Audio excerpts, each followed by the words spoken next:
I have come from 3i Atlas to give you technology. The human race has been benefiting from our technology for a very long millennia. Yeah. Great. They just elected a Muslim socialist, the mayor of New York City. It's over. Wait, what? Free buses, government-run grocery stores. The end. Who's gonna pay for that? Who's going to pay for it? I hope you have the technology. There's gonna be a mass exodus from the city. Yeah, they're already calling him the most popular realtor in South Florida. They're going to live in Miami and go to foam parties with Marco Rubio, which isn't gay. It's just people in foam together. Yeah, I was thinking about buying property in the city. No more. Yeah, it's ridiculous. Yeah. And what about Israel? Well, who's Park that car in the middle of the street there. Sorry, we're gonna move it in 2 seconds. You're right dead smack in the middle of the line. All right, we're moving it in 2 seconds. The people here think they have money like California, but they don't. They're actually just white trash. Ladies and gentlemen, welcome to the Tim Dillon Show. Thank you for tuning in again. The new mayor of New York City, Zohran Mamdani, has been elected. He is the future. He is the future. Get over it. If you're unhappy about it, get over it. If you have to wear a burqa, get over it. If you have to convert to Islam, get over it. So what? If you have to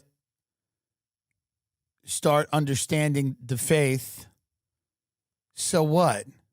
It's not a big deal. What are you doing?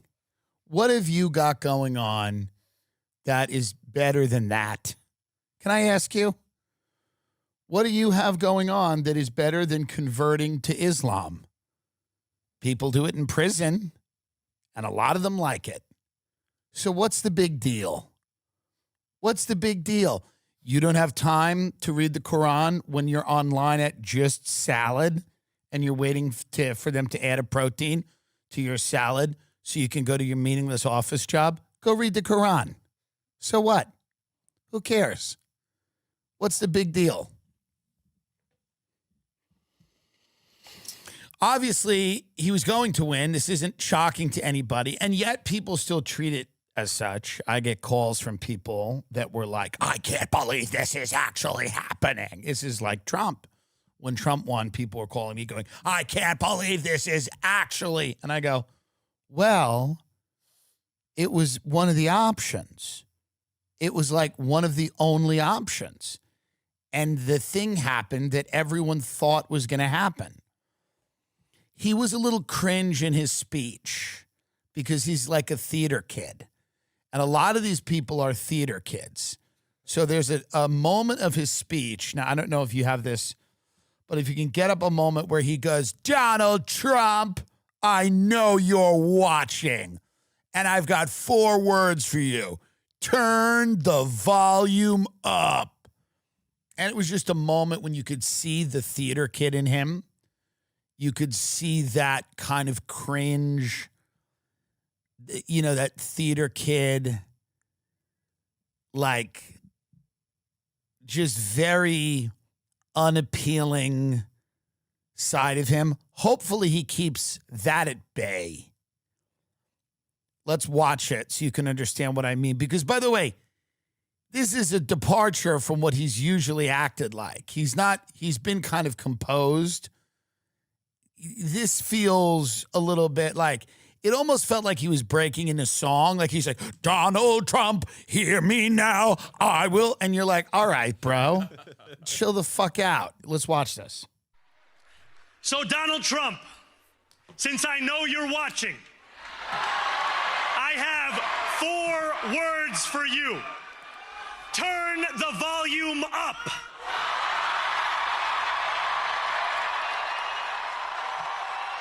Yeah, I mean, it's you know. Yeah, okay. Turn the volume up.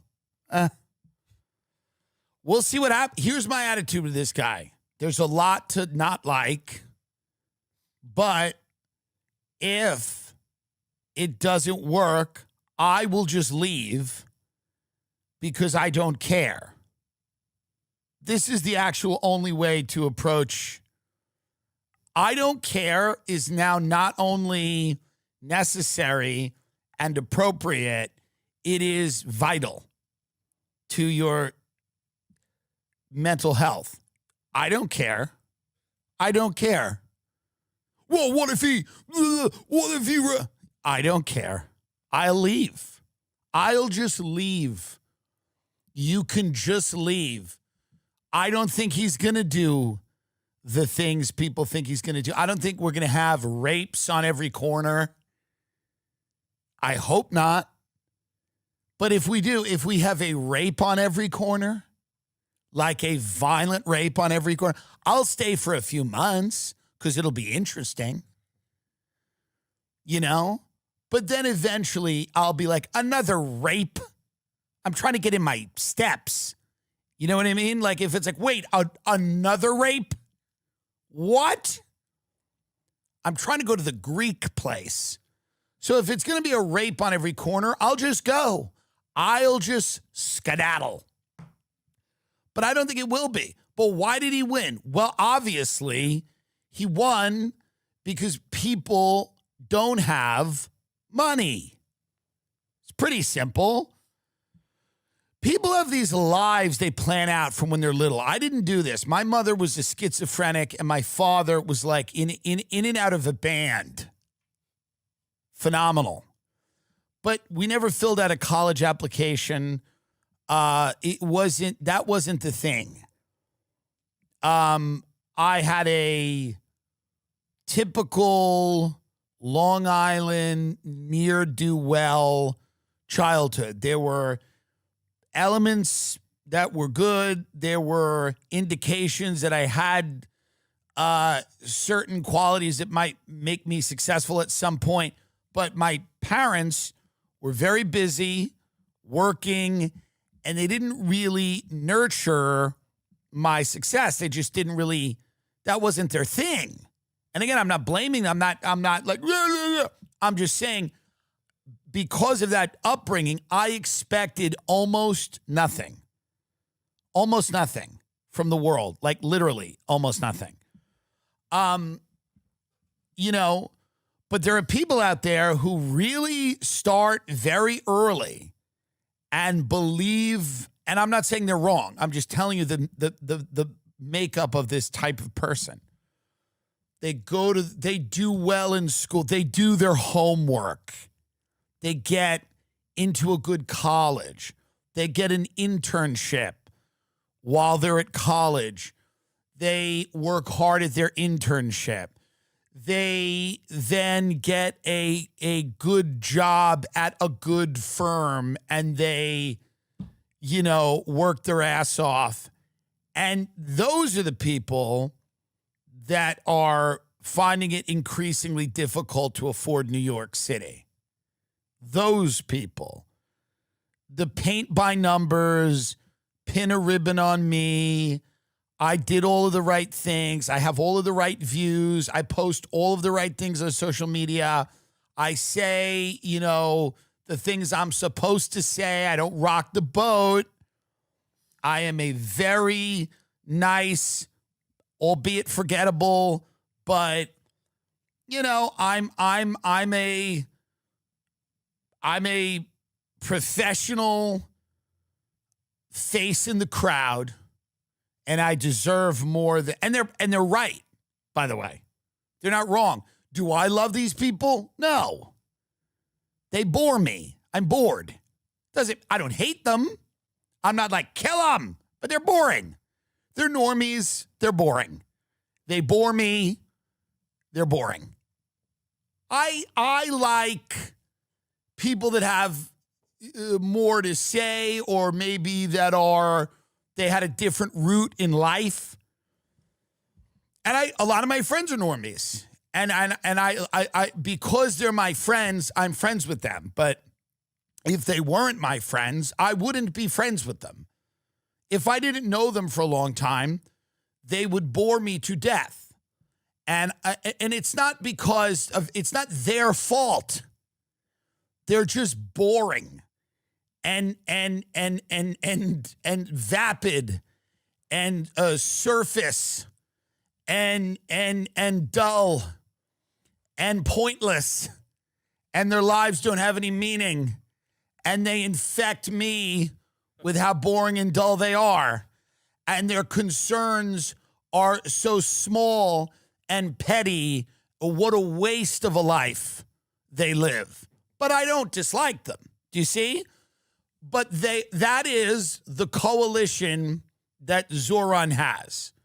He has a coalition of angry, boring, mediocre people that have done the right things and have gotten very little for it. Okay? And the things he is talking about, he's right about. Things are too expensive. People feel that they're not getting ahead. And the Republican Party, which is they've lost their goddamn mind. They're arguing about who's allowed to talk to who on the internet.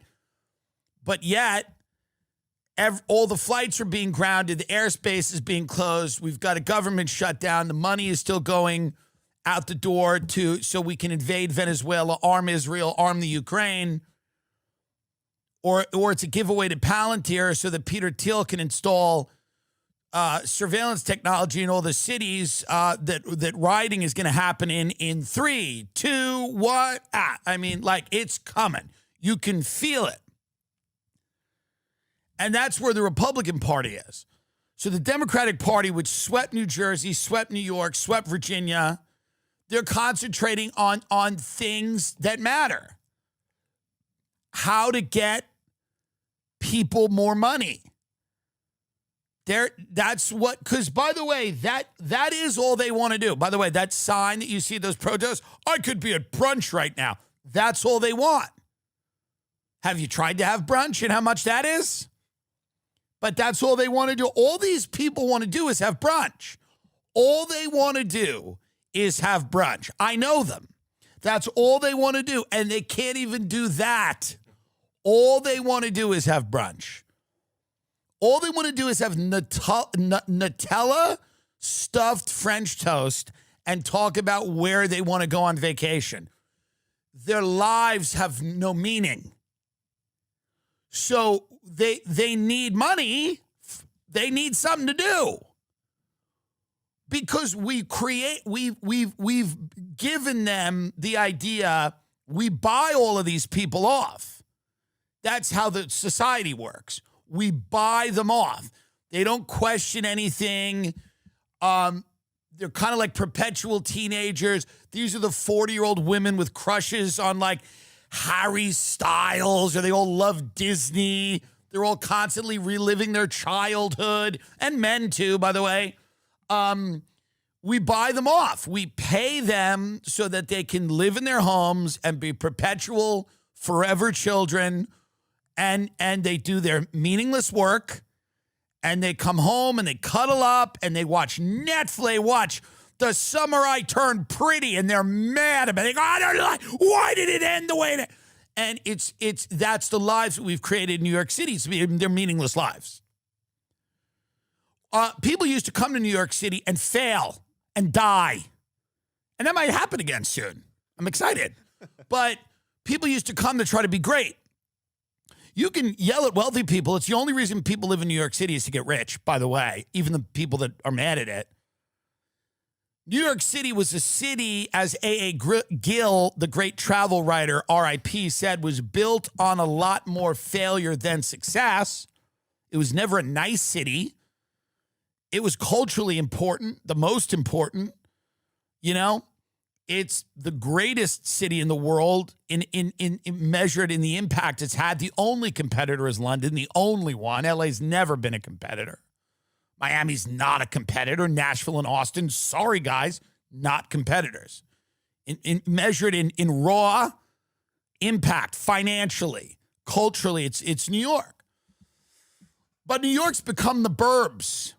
It's become the suburbs, and with the suburbs come a suburban mentality. They come in with their Wegmans grocery stores, and they bring the suburban mentality where everything is about convenience. Everything becomes about comfort, and it is very easy to rile these people up because they feel that they should be getting a bigger slice of the pie. They're not necessarily wrong. But this is why. These are the people. It's not really like, yes, are there broke people that are truly fucked? Yes. They exist, and I'm sure a lot of them voted for Zoran. But a lot of the energy his constituency brings is an energy from the burbs into New York City, and these people are trying to buy meaning in their lives because they don't understand the point. They look around, they go, what exactly is the point? That's what they're trying to figure that out. They go, I get on this subway every day. I pack in. I go to the area by Bryant Park. I go to Midtown. I go into an office, and I do nothing that matters to anyone. To anyone. Nothing. Nothing. And then I have my lunch, and I talk to some bitch next to me, and she does nothing that matters. Nothing. And we go then back on the train and back to our tiny apartment, and we don't know what we're getting out of this. We want more money because that's what the whole thing's about. People lie. They could say it's not, but they go, what am I doing this for? Why did I move here? Why am I here if I cannot share in the disgusting wealth that certain people have? By the way, not judging it, but that's what it is. People are pissed. They go, where the fuck's my money? Where's my goddamn money? Their parents visit them in their little prison cell, and the parents go, oh, this is nice.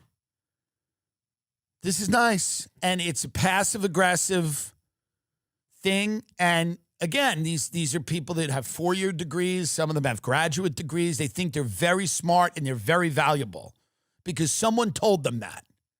Someone somewhere told them that. Someone somewhere told them how valuable they were. They have degrees on the wall that show how valuable they are. I'm valuable. They did all the right things, and they're living in a little prison cell in Brooklyn, and they're getting older. They're getting older, and they're mad. And they're going to elect someone who's going to say, and by the way, let it happen. I'm not even remotely upset by this guy winning. I don't care at all. And if he can help, he should help. But I've been a New Yorker my whole life, so I'm just telling you what's happening. What's happening? It's a lot of money to go to a Broadway show. It's a lot of money to go to a Yankee game. It's a lot of money to go to the U.S. Open. It's a lot of money for rent. It's a lot of money to eat. And you see these people, and they're all up there in the bleeds at the U.S. Open taking photos in the bleeds, pissed that I'm courtside. They're mad. They look at my fat ass courtside and they're mad. They would elect Khalid Sheikh Mohammed. They don't care. They would elect anyone to what happened, they said. They're angry. They're in the bleeds. I'm not making it all about me. I'm just saying these are the people that quote unquote did the right thing and they're in the bleeds at the U.S. Open. They can barely see. It's like a speck. Yannick Sinner's like a little speck. And fuck tennis, by the way. Who cares? It's stupid anyway. It's stupid. You're supposed to only care about it for that week that it happens in New York. But they're pissed. Then they get on the 7 train and they're like, this is it? This is all it is? I go to fucking the U.S. Open. I sit in the bleeds. I put a photo on Instagram. My little brother or sister makes fun of my seats. And then I get back on the 7 train. And I go back to my prison cell. And then tomorrow I get to wake up and go to the fucking office. For what? For what? For nothing. Then they go to the Hamptons to their boss's house and they're pissed. Because he bought it a long time ago. And now it's a lot of money, and people are being condescending to them. The boss's wife is being condescending to them, and they're mad. And they sit on that jitney bus that goes home from the Hamptons, and they're a little buzzed. And they're like, fuck it, I'll throw the Burke on. I'll put a Burke on.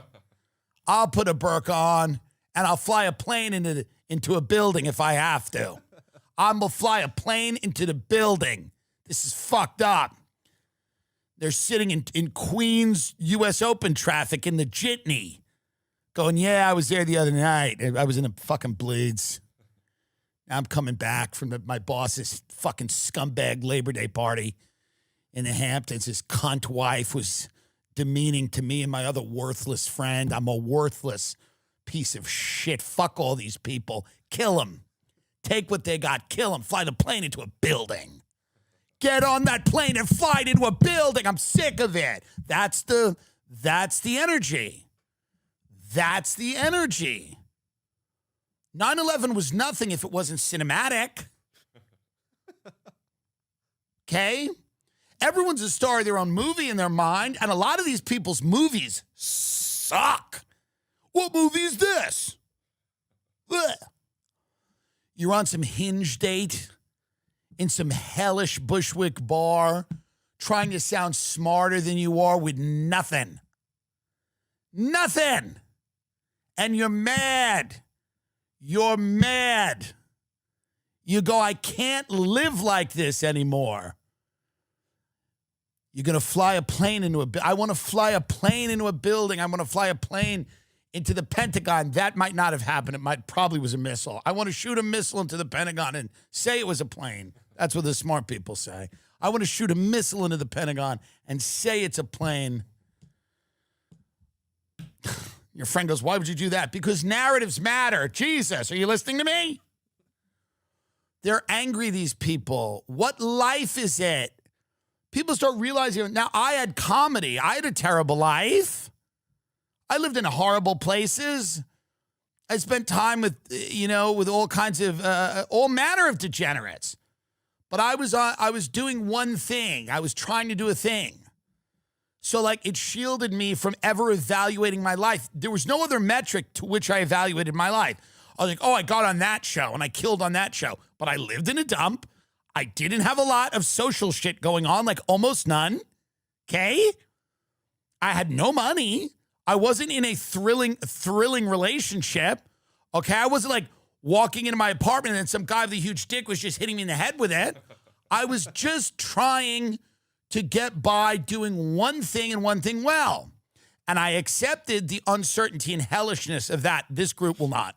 They will not. Number one, there's nothing for them to do, by the way. There's nothing for them to do. And number two, the promise of their life is comfort since they're young. The promise of their life is comfort. Nobody's going to say anything to them they dislike. So they right now are fully, justifiably, from their point of view, angry, and they want to fly a plane into a building. That's what they want. And I get it. They want to fly a plane into a building and then another plane into another building and then another building that wasn't even hit should just collapse. That's how mad they are. Collapse because of fire at its core. Wah, wah, wah. This episode is brought to you by Prize Picks. You and I make decisions every day, but on Prize Picks, being right can get you paid. Don't miss any of the excitement this sports season on Prize Picks. Whether you're a football fan, a basketball fan, or a fan of both, like me, it always feels good to be right. I'm telling you right now, I'm so excited about this. It's so simple to play Prize Picks. You just pick more or less on at least two player stats. If you get your picks right, you could cash in. Play Prize Picks to get action on football and basketball in more than 40 states, including California, Texas, and Georgia. Prize Picks now offer stacks, meaning you can pick the same player for up to 3 times in the same lineup. Want to pick more on Steph Curry's points, 3 points and assists? Now you can pick all of them in the same lineup, only on Prize Picks. Download the Prize Picks app today and use code TIM to get $50 in lineups after you play your first $5 lineup. That's code TIM to get $50 in lineups after you play your first $5 lineup. Prize Picks. It's good to be right. And now no one can travel. Now nobody's going anywhere. Let's see how bad these. Oh, let's watch her for a minute. This woman, I don't know this woman. Democrats are ascendant, and they should just shut up because here's the deal. They're winning. When you're winning, it behooves you to pipe down. Just win. Don't be the angry winner. What's that? Nobody wants that. So the Democrat pundit class, again, gets it. This woman apparently is famous because she's some type of, I don't know what she is. She hosts a podcast called I've Had It. Yeah, great. So she, and her name's Jennifer Welch. Yes. And she's a liberal white woman, and God bless her. And hey, I get it. And she's here and she's ragging on white people and saying America has no culture. And you would think on a night where you were celebrating a historic win, you would just shut up and let it happen. But instead, we're doing this. Let's see. Here right now, it would be boring as shit. I've grown up in those circles. Everybody needs some spice and some color in their lives. Life's a lot better. That's the coolest thing about America. Americans have no culture except for multiculturalism. Well said. And we need to teach people how to embrace that. These crusty white people need to learn how to embrace it. Okay, so she goes, Americans have no culture except multiculturalism, and these crusty white people need to embrace it. This is a teachable moment. And the lesson here that should be learned is that that energy is the opposite of everything that is going to propel them to win. What's propelling them to win right now is talking about the fucking money. It's about the fucking money. People don't have enough. She's going to a place nobody wants to go. It doesn't help anybody to talk about old crusty white people and Americans having no culture. It's not true that America doesn't have a culture, but let's forget that point. Obviously, that's not true. But the reason that she's going obviously towards culture and the kind of like aesthetic concerns of a like wine drunk white lady is because she's constantly trying to show, and this is not just her, I don't even know about this woman, I don't care, but it's that group of people, they're constantly trying to show how evolved they are by throwing their own people under the bus. White people don't have any culture, these old crusty white people. I mean, she's kind of talking about herself. She's not a young woman. She's an older woman. She's talking about herself. She goes, these old crusty white people, I run in those circles. She even said that. She goes, I come from these circles of white rich people. We know. And what she's saying is, fuck us, we suck. The only way we have any value is if we embrace multiculturalism, whatever that means. You know? So calm her down, quiet her down, and keep this about money. If you keep it about money, the Republicans are fucking people now, and it's going to get ugly. Let's go into these flights because I'm curious about. This is Secretary Sean Duffy warns Democrats that in 1 week, the shutdown will cause mass chaos as air traffic controllers miss paychecks, possibly forcing airspace closures. And by the way, spoiler alert, we're there. We're there right now. Let's watch. The controllers got 90% of one payment, 80 to 90% of one payment. They missed the second paycheck. On Thursday, they get an email pay stub that'll show what their next payment is going to be. So just first of all, pause this. Just go to work if you're an air traffic controller. Be honest. Just go to fucking work. No, literally. Is this why you do it, for money? You scumbag? That's why you do it? For fucking money? That's what, when the plane lands safely, all you care about is money? What a disgusting culture we've created. Go to fucking work, slobs. That'll show what their next payment is going to be. So this Thursday, they'll get an email that shows that their pay stub is a big fat zero. Many of the controllers said, A lot of us can navigate missing one paycheck. Not everybody, but a lot of us can. None of us can manage missing 2 paychecks. I'll do it. So if you, I'll do it. How hard could this be? I'll do it. Let volunteer air traffic controllers do it now. Let them do it. All the January 6th people that were pardoned, put them in a tower. Put the air traffic controllers in a tower, January 6th people that were pardoned. Put them in a tower now. How hard could this be? It's easy. There's the plane. All right, land on the runway to your left. Hey, Southwest, behind him, chill. You relax. Southwest. In fact, do a go around. We got an Emirates on the runway. I don't even want to see your broke ass, Southwest. Do a go around. We don't want you landing near an Emirates, okay? You fucking hick. How hard could it be to be an air traffic controller? We need volunteers to step the fuck up and start doing the air traffic control in this country. Volunteer it's actually a great idea. Volunteer air traffic controllers. People that are retired, they're bored, they don't need the money. Some of these people drive Uber to just do something, have a little extra cash. Let's make them air traffic controllers. If you're a retired person and you're not a total fucking retard and you could come in, we'll give you a quick little, you could explain this in an hour. I guarantee you can explain this in an hour.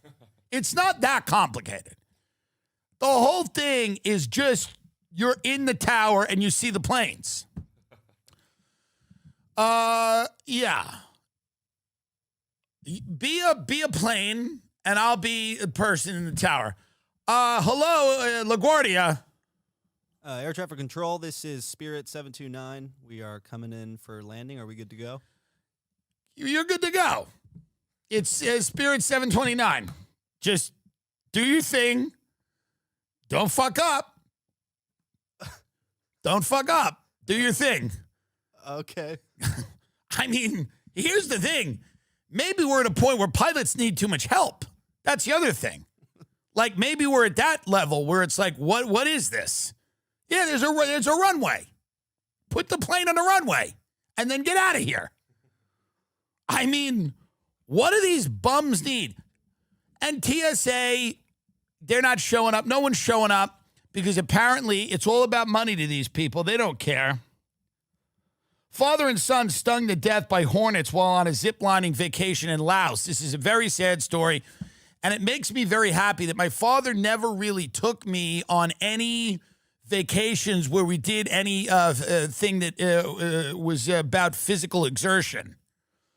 My father would take me to places like the Chatham Sheep Herding Company where we would we'd watch lesbians make cheese. But you know what? I'm alive. My father took me to the Blantyre Castle once.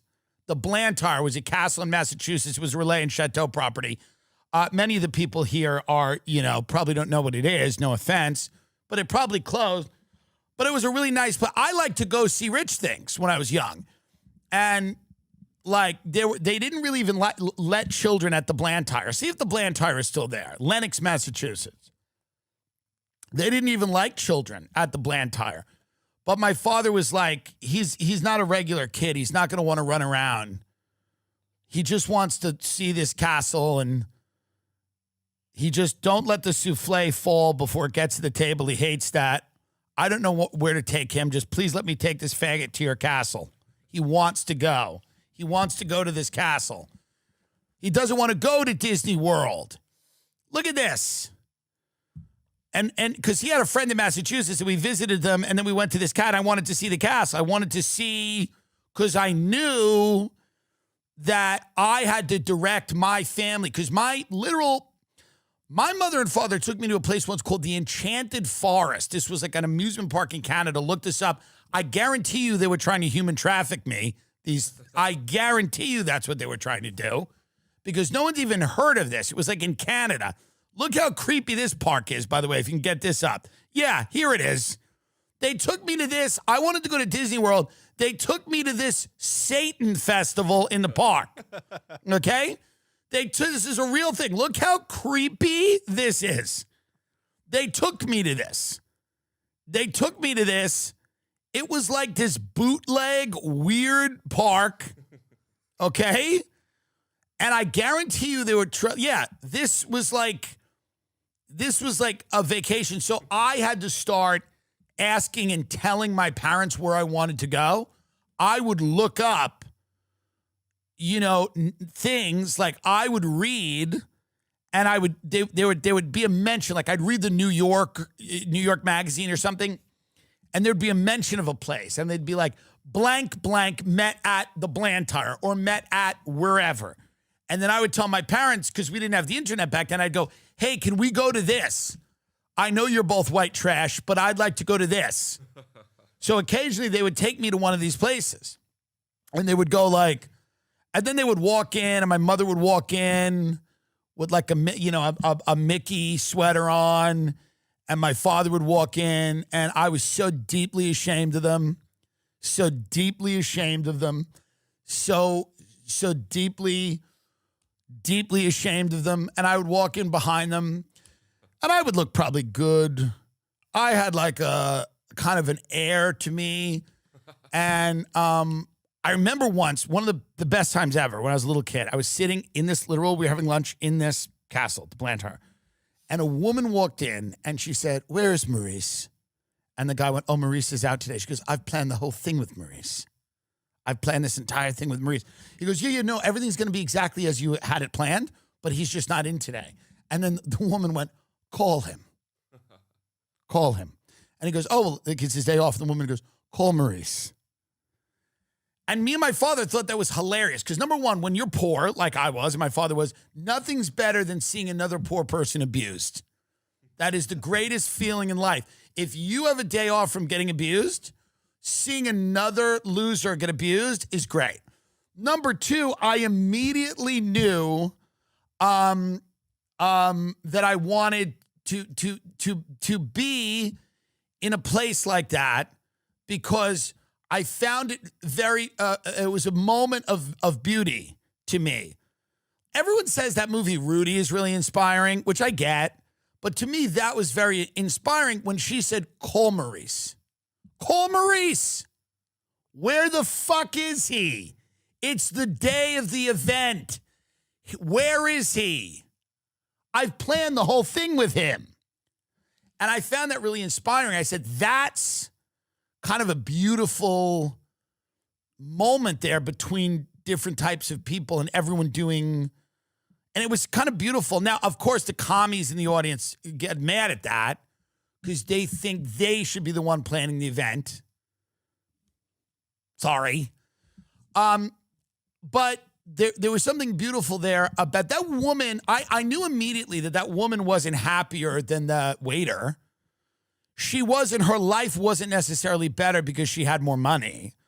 Her material concerns were better, but her life was not necessarily happier, and it might not, it didn't have more value than that waiter.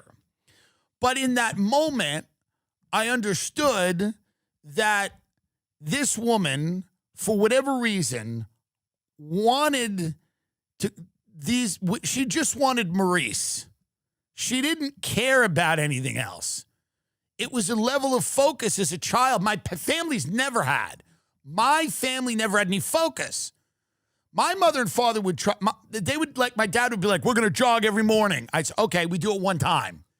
And then like 3 months later, we'd walk one other time. There was no focus. My mother didn't have any focus. They would get distracted by like food, pizza. Ugh. They get distracted, no focus. And the focus at the Blantyre Castle that I remember is this woman go, where is Maurice? Straight lock eyes with the guy. Where is he? I planned it with him. He's not in today, but I planned it with him. Well, everything will be the same. Call him. I want to talk to him. I want to hear why he's not in. I want to hear the sound of his voice. Focus. Tunnel vision. There was something beautiful about that. And as a young child, to me, that is still my best vacation. That's the vacation I enjoyed the most. Because I got to see that. Who gives a fuck? I've done Batman the Ride. Who cares? What is that? Who cares?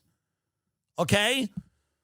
That was a moment that I'll always remember my entire life when a woman had had enough and she wanted Maurice. And I sat there and my father kind of giggled as he like ate his soup. And he goes, she's not playing around. He said that to me. He goes, she's not playing around.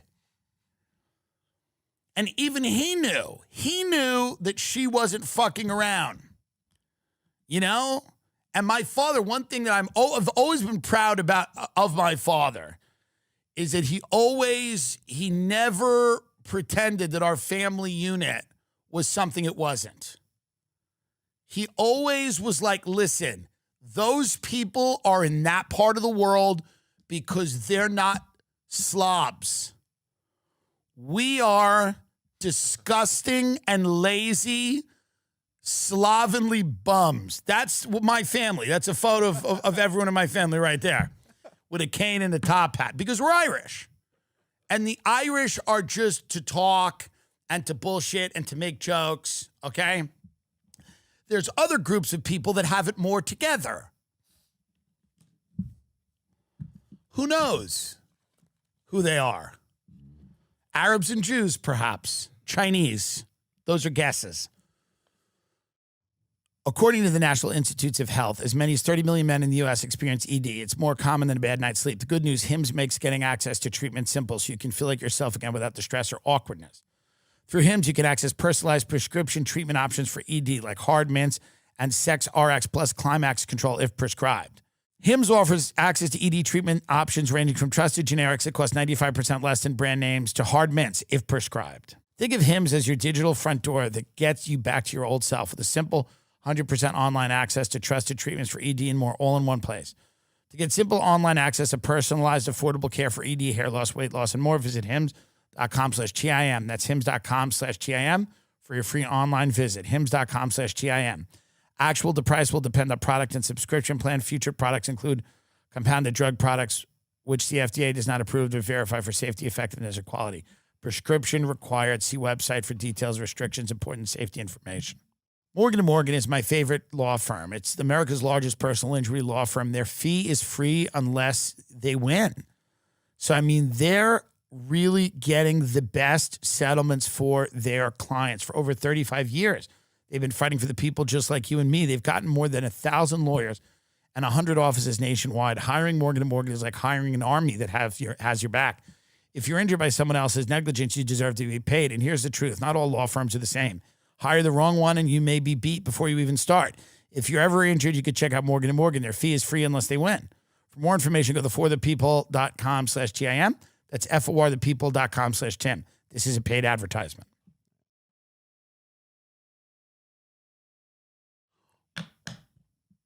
But what was I don't even know the point here. But the point is that I'm just saying that, like, wait, why did this guy die with his kid? My father never said, let's go ziplining. He would say to me, we're slobs and we're nothing. You understand that? And I go, yeah, of course I do. And he goes, they don't even, this is a serious place. These are serious people. These are real people. Daniel Owen, 47, and his 15-year-old son Cooper were swarmed and stung more than 100 times while they were ziplining at an eco-adventure resort near Luang Prabang on the Mekong River in Laos on October 15th. This is why I know some rich people now, and all they do is bullshit like this. All they do is shit like this to get their jollies.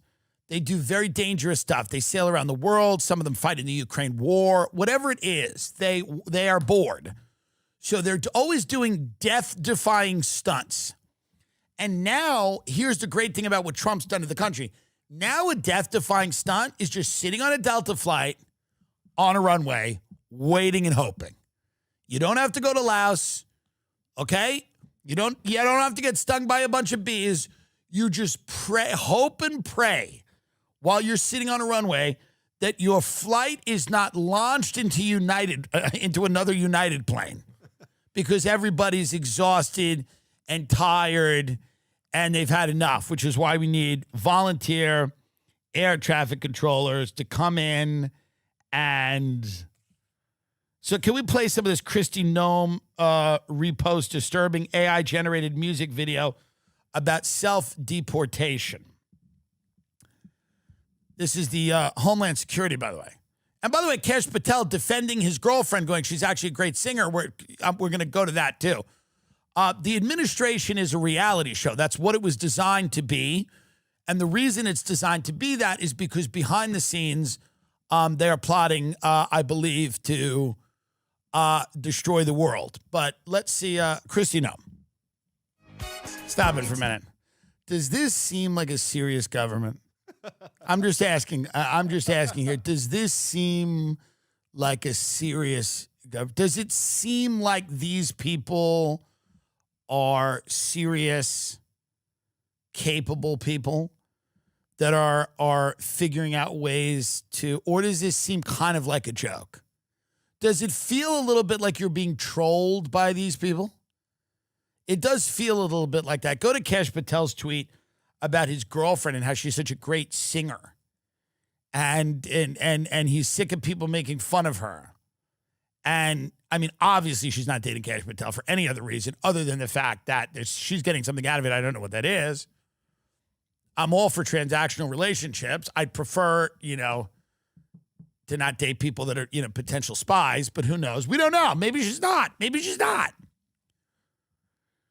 Part of the issue with the Trump team is that half the administration and the people that are around it believe that America needs an aristocracy, that we need to get rid of democracy, and we need to just elevate a group of elite aristocrats to run the country, and that's the Yarvin types. And there are a lot of big donors that are coming into play. There's a guy whose name I'm escaping. It's Chris Ruskirk or Rusk or something.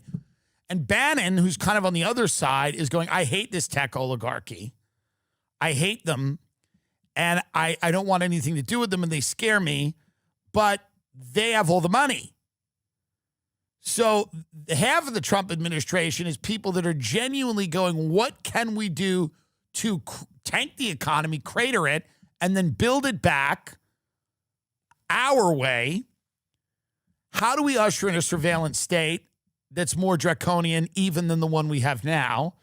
How do we eliminate any constitutional checks and balances on what we want to do? They believe the American government has failed and they want to replace it now.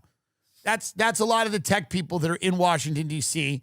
And I know a lot about a lot of them. And you can too, by the way. It's pretty easy to look up. This isn't like hidden. That's a substantial power faction within that administration. People that want to get rid of the American government and replace it with an AI government or a straight up oligarchy of tech feudalists who don't believe in representative government. They believe in buying you off with crypto, which will be biometrically linked to you when you're born. It'll be like your eyes blink and you've got however much crypto they think you need to survive, because there's not going to be any jobs. These are the conversations that they're having. The jobs are going to go away. And then what are you going to do with all these people? Well, you need to surveil them. You need to find a way to give them money. But I don't think you're going to be traveling. I don't want you traveling. They've even said that. Larry Fink has come out and said, hey, folks, we're in the period where all these assets are being tokenized. It's all going on the blockchain. And, we're beginning a massive transformation of the economy. You could call it the fourth industrial revolution, but it is a massive transformation of the existing economy. So you have guys like Larry Fink and Connor, get up that thing where the guy says, I don't know if we've played it on the show before, where he goes, you may travel.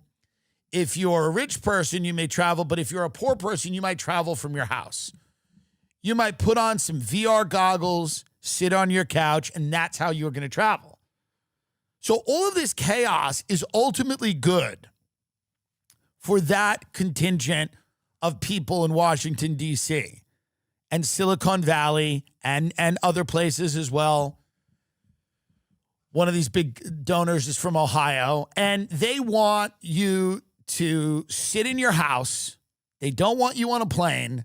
They don't want you going anywhere, and they're counting down to when you have no job.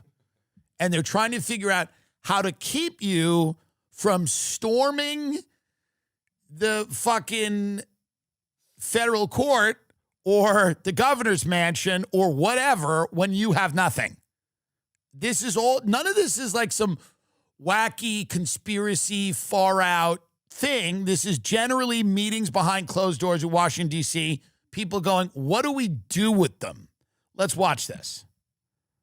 People of means who are going to travel, and then there's going to be people maybe who of lesser means who might actually be able to use an Oculus or a Magic Leap or some other kind of device to travel to the same place, but from their own couch. But in many ways, it's actually going to create even more distance between those two people. That psychologically, yeah, they go. That's the point. They're all staring at him, going, "That's the point.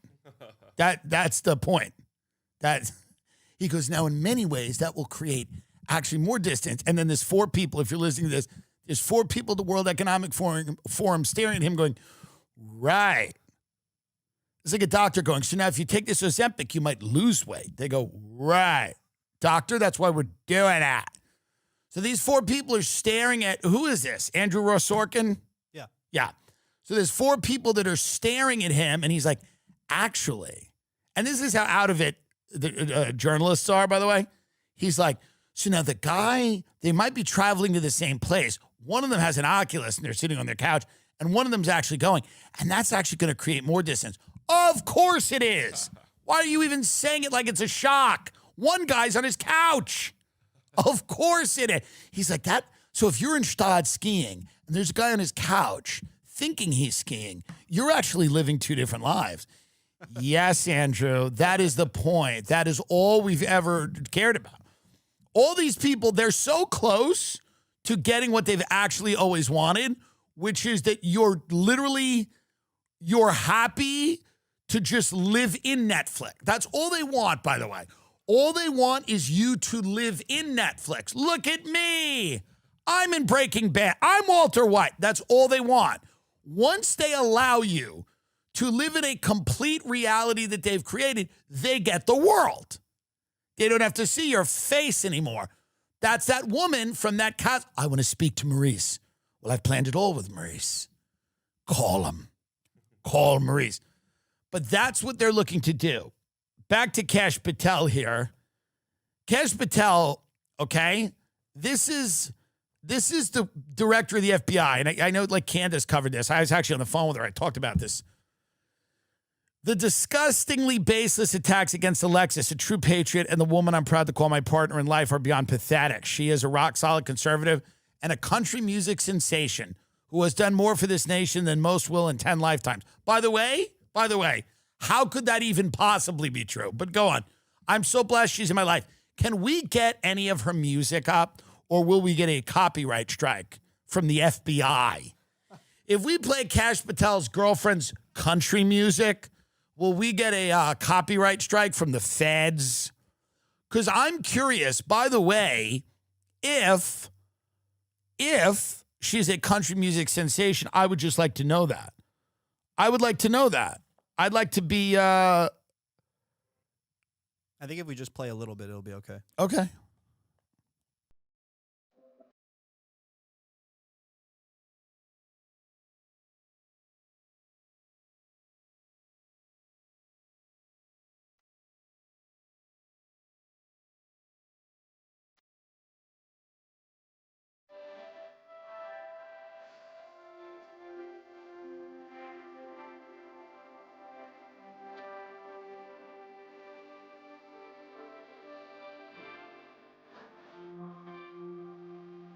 And she goes, he's right out. They're like, no, hold on. You didn't get the lyrics? You didn't get the lyrics? Tel Aviv, I've been in Tel Aviv. It's such a pretty sea. I love Tel Aviv. Israel is for me. I love Cash Patel. Indians don't smell. That's a stereotype. I'm just a country star. I met him at a bar. I'm not a Mossad plant. Why would you say that? Why would you say that? There's lots of files in the office. It's impossible to say which ones are Jeffrey's. Let it go. She releases a song, Let It Go. Because we're proud Americans. We're concerned with our families. We don't need to see no files. Mind your own business. Mind your own business. That's a Cash Patel girlfriend. God bless her and her music. Maybe go over to Kalshi.com and bet on how long do you think the government shutdown will last? Many people I know think it'll go to Thanksgiving. How fucked up is that? That's fucked. You know? Let's be real. Owning a handgun for self-defense comes with serious responsibility. You need it secure, but also accessible when it matters most. Too often that means choosing between locking it away or leaving it out. Vulnerable to kids, guests, intruders. That's the problem Stopbox USA set out to solve, and they nailed it with the Stopbox Pro. It's a 100% mechanical, keyless, battery-free lockbox. It gives you instant, controlled access to your firearm. No electronics, keys, or codes required. No keys, codes, no apps, just a patented 5-button locking system that responds only to your unique input. It's fast, intuitive, and built for muscle memory, so you're not thinking, you're reacting. When seconds matter, that makes all the difference. Never worry about tariffs because everything is sourced right here in the USA. All Stopbox products are made proudly in their own facility right here in the USA. For limited time, our listeners get 15% off at Stopbox when you use the code TIM at checkout. Head to stopboxusa.com. I'll say it again, stopboxusa.com, and use code TIM for 15% off your entire order. After you purchase, they will ask where you heard about them. Please support our show and tell them our show sent you. Laughing at life is easier when you actually feel good. Between processed foods, environmental threats, the modern stressors of just existing in today's world, feeling run down has become the norm, but your body wasn't meant to feel this way. Armor colostrum is nature's original superfood. Colostrum is packed with over 400 bioactive nutrients that fortify gut health, strengthen immune health, promote healthy metabolism, and fuel fitness performance, because keeping up with the chaos of modern life is a lot more fun when you have the stamina to do it.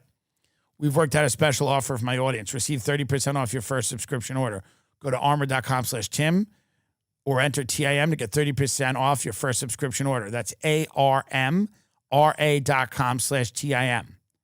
Strengthen immune health, fortified gut health. I mean, you need this stuff, folks. The benefits never end. They never end. It's never ending. Study finds nearly half of all LGBTQ plus characters will disappear from TV next season due to series cancellations. Well, here's what happened. People started to get stuff on TV just because it showcased a gay, lesbian, transgender, non-binary storyline. Some of the greatest characters in TV and movie history have been gay, lesbian, blah, blah, blah, trans. But if you're getting projects on the air simply because you have a diverse character or storyline that you're shoehorning into something, it's going to suck. People are not going to watch it, and a lot of them are going to get canceled. This is what happened. We had an era when people just wanted to paint by numbers and they wanted to check boxes, and they would say, let's get this show on because this show's about, whatever, a one-legged Palestinian non-binary barista or whatever, which I would watch that. That actually does sound good, like a one-legged Palestinian kind of wheeling into a Brooklyn coffee shop and then falls in love with a Jewish woman. That I will watch. But many of it isn't good. Many of them aren't good. So I think what's happening right now is that there's a kind of a detente, hopefully, in the sense that people are no longer trying to force these shows if they totally suck. That doesn't mean also that there isn't a pendulum swing. There's always pendulum swings. Now, the Republicans now, the only one who seems to get it, as crazy as he might be, is Steve Bannon, who goes, no, we're in deep trouble. Bannon is talking about that, and he's telling the people on his side of the aisle they're in real trouble because the pendulum is now swinging back to economic concerns. Republican Party's talking about shit nobody cares about. And they're having, it's infighting, it's squabbling, it's all this stuff, and the Democrats are ascendant because, by the way, why not? No one's life is better since Trump took office, by the way. So at the end of the day, it's like, why not have an economic focus? I don't agree with a lot of his public safety shit, and I hope the city doesn't get, completely insane, but I don't think it will. But you're going to see a lot of people. Yeah, let's watch Bannon here because, again, something interesting about this guy, whether you love him, hate him, you find him dangerous. I don't love all this stuff about like, oh, Trump's running again and all this stuff. And by the way, he keeps talking about, oh, this Trump's a generational leader. Yeah, but under Trump, we've seen a massive cover-up of a child sex trafficking ring. We've seen, we've not seen the thriving economy that we saw in the first term. We've seen very sloppy immigration enforcement, inhumane and cruel raids that, by the way, ultimately will get Democrats elected. So number one, the reason to not like the raids, if you're a person, the reason to not like them is because they're inhumane and a lot of them are barbaric. Some of them are necessary, and some of these people have done fucked up things and are criminals, and some people are breaking the law and need to go home. And some people that even aren't criminals that have been here however long, maybe it's a few years or whatever the case may be, need to be deported like they would be in any other country on earth. But the way that they're being carried out, Kristi Noem reposting these AI videos, the needless cruelty, the unprofessionalism, the ICE agents in the Halloween mask, all this stuff, Democrats are getting elected and will continue to get elected. So if you're on the right, you look at this and you go, this has done nothing ultimately for border security, will ultimately hurt it. If you care about a secure border, which the Democrats probably don't, it's not part of their platform, really. Now, if they're smart and they make it part of their platform, I think they'll easily win. But again, I tell all these people what to do. No one does what I want, so everyone gets what they get. It's fine. And I get it. Who's listening to me? You're not going to always listen to me. That's fine. But Bannon kind of gets what's happening maybe on a cellular level that other people don't. Most people in America are not ideologues. The Republicans are captured right now by ideology. A lot of cerebral discourse on the future of America and the role of women and the this and the that. People are really focused on their pocketbooks, their money. People are not going to go back to the 1950s. It's not going to happen. This is a fantasy. And these guys want to go back to the Pax Romana. These people want like the Catholic Inquisition. That's not going to happen in America. Sane, sober-minded people are never going to support that, nor should they. It's the fantasy of people that spend most of their days online. But what Americans will do, they will elect people that will make the material considerations of their lives better. And Bannon knows that. And that's why Trump won. Trump won because of a cratering economy. People are looking at immigration going, it's out of control. Money's going abroad. Our kids don't have a future. Those were Republican issues, and they've lost them. Let's see Bannon here. And I will tell you right now, as God is my witness, if we lose the midterms and we lose 2028, some in this room are going to prison, myself included. He kind of likes jail. He's always talking about going to jail, but go on. They're not going to stop. They're getting more and more and more radical. And we have to counter that. And what do we have to counter it with? We have to counter it with more action, more intense action, more urgency. We're burning daylight. If you look across every aspect of this, we have to codify what President Trump has done by executive order, right? We have to codify it. And people say, well, they're just going to be messing bills. We got to put aside these structural barriers and get on with it. He understands what's interesting about this guy.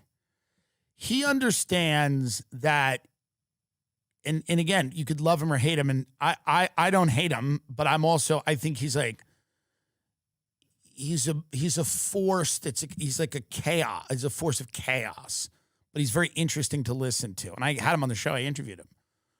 And what he understands about the country is he does understand there's forces that are trying to tear it apart all the time, not just every 4 years or occasionally. And he knows some of those forces are embedded in the administration. I've talked to him about it privately. He knows, and publicly, he said it.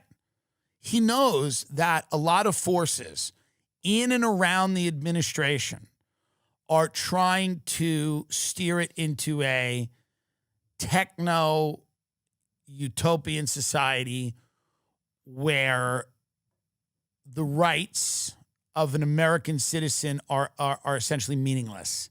They don't matter. They are not, they're not the principle by which society is built. Society is built in this new version with a huge emphasis on efficiency and people's rights getting trampled on and people's ability to live freely is going to be diminished to serve the greater goal of this transformation of society. Go to Larry Fink and get the tokenization of assets up. I want to, and I don't know if we have the video of that or if it's just a quote from him, but there might be a video, and they're talking about the transformation of the world economy, the global economy, and the whole entire thing is there's two parts to it. There's the financial part, which is, I don't understand, and I'm not an expert, and I'm not going to pretend to be, and I'm not going to explain to you how that's all going to work. But the other part of that is going to be the power, how power is exercised in society and who has it and what they're willing to do. This is I believe this is Larry Fink, who is the CEO of BlackRock. Larry Fink, friend of the show. Larry Fink, everyone. I do believe we're just at the beginning of the tokenization of all assets, from real estate to equities to bonds across the board. There's $4.1 trillion of money sitting globally in digital wallets. A lot of that money is outside the United States. If we could tokenize an ETF, digitize that ETF, we could have investors who are just beginning to, invest in markets through, let's say, crypto. They're investing in it, but now we could get them into the more traditional long-term retirement products.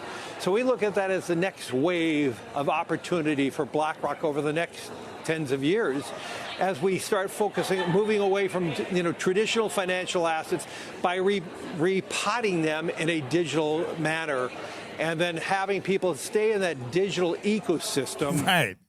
Well, here's the thing. It's kind of like a soft fascism where you don't need a gun to your head because they can turn you off.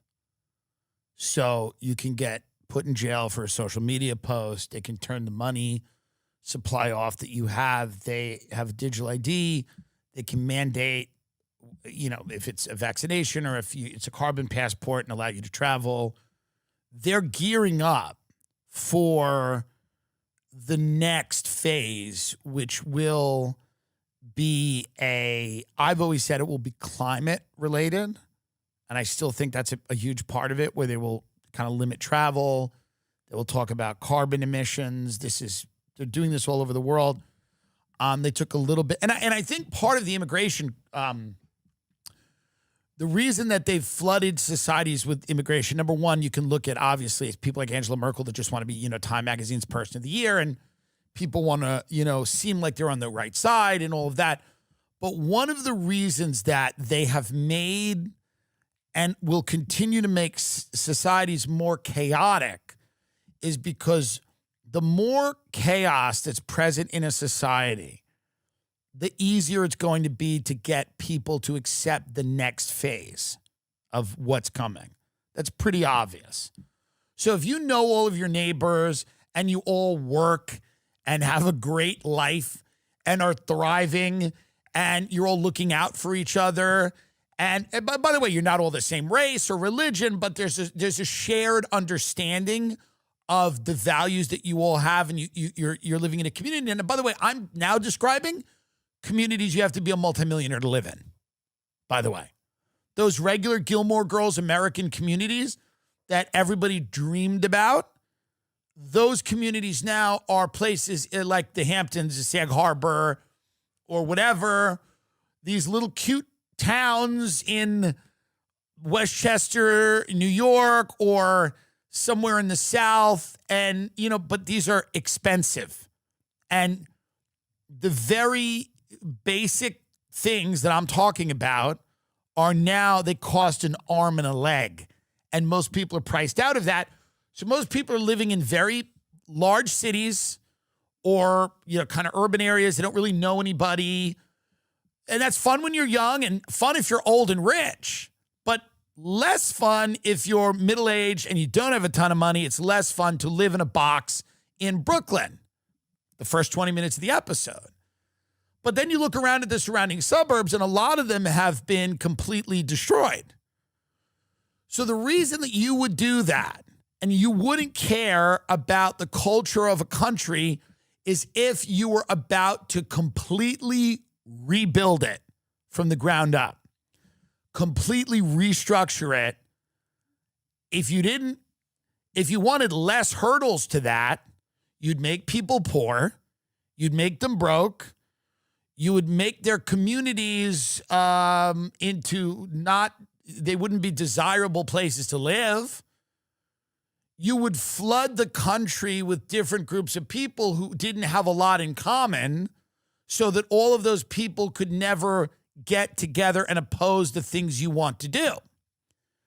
You'd make people pretty desperate.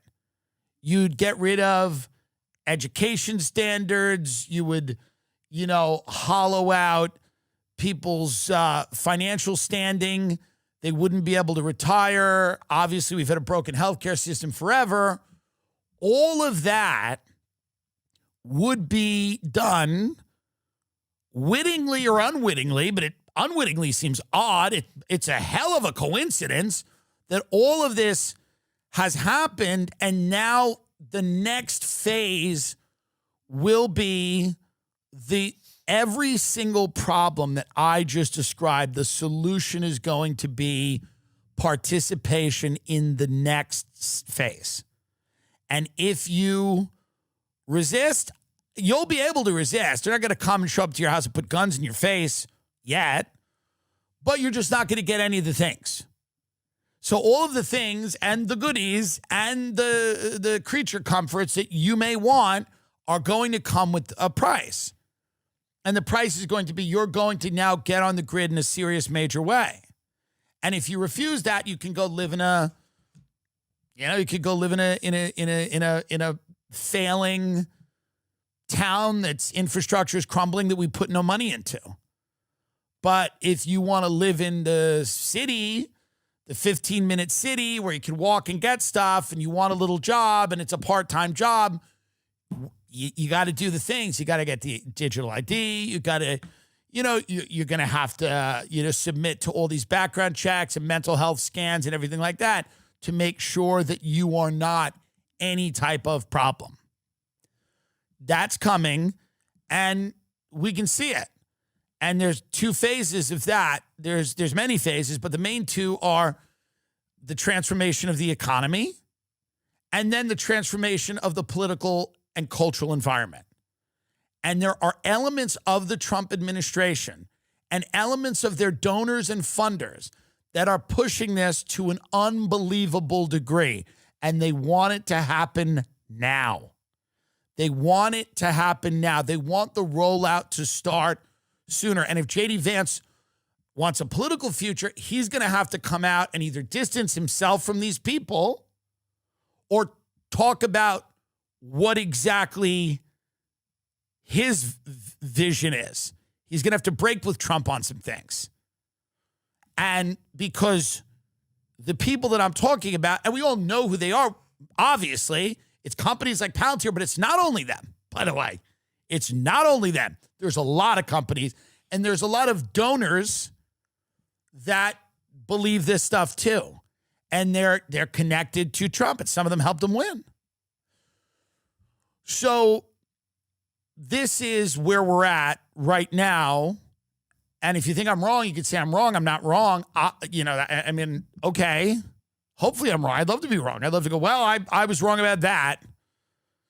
But it's very obvious that this government shutdown is only good for people that are sitting in the back going, massive dysfunction will require a massive response that will be nothing like you've ever seen.